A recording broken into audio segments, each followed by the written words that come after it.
Surrounding every single cell of our body, we have a special membrane, a phospholipid bilayer membrane known as a semi-permeable membrane. So what that basically means is it allows the movement of certain molecules, but at the same time it prevents the movement of other molecules across that cell membrane. For example, polar molecules that have charge and large molecules cannot pass across the cell membrane without using a special type of protein transport molecule. Now, in the same analogous way, we can also build a semi-permeable membrane, and we can use the semi-permeable membrane in a process known as dialysis. So dialysis is a process by which we can purify proteins by using a semi-permeable membrane. So let's see exactly what we mean by taking a look at the following three diagrams. So let's begin with diagram A.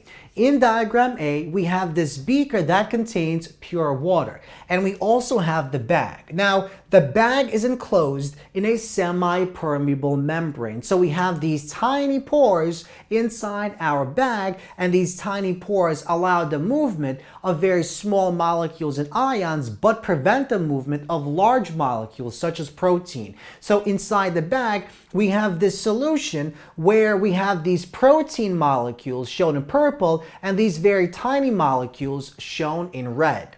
So the membrane can be, for example, composed of cellulose, and it contains very tiny pores.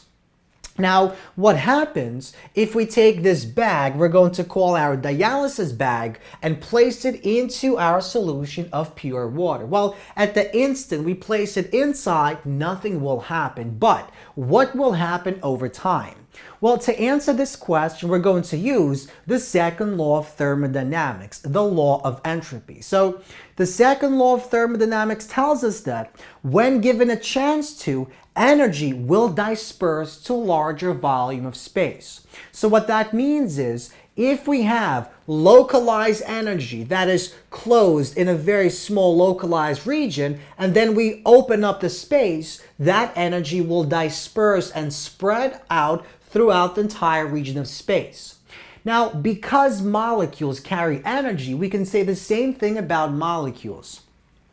If we have molecules localized and trapped in a very small region of space, and then we open up that volume, those molecules will begin to move and disperse and spread out throughout that region of space.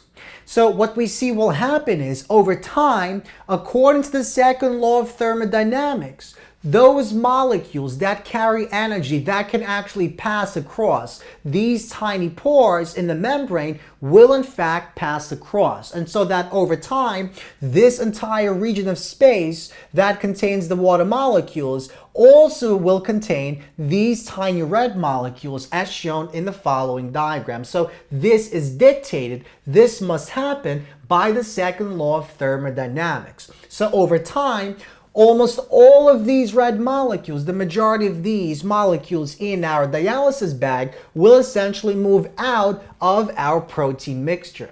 So over time, the majority of the small molecules, the ions, for example, will pass through the semi-permeable membrane and out of the bag. So energy will disperse because all these molecules carry energy. In this case, all the molecules were localized in the bag, so all the energy that the molecules carry was localized in the bag. But now the molecules are dispersed, and so the energy is also dispersed throughout this larger region of space.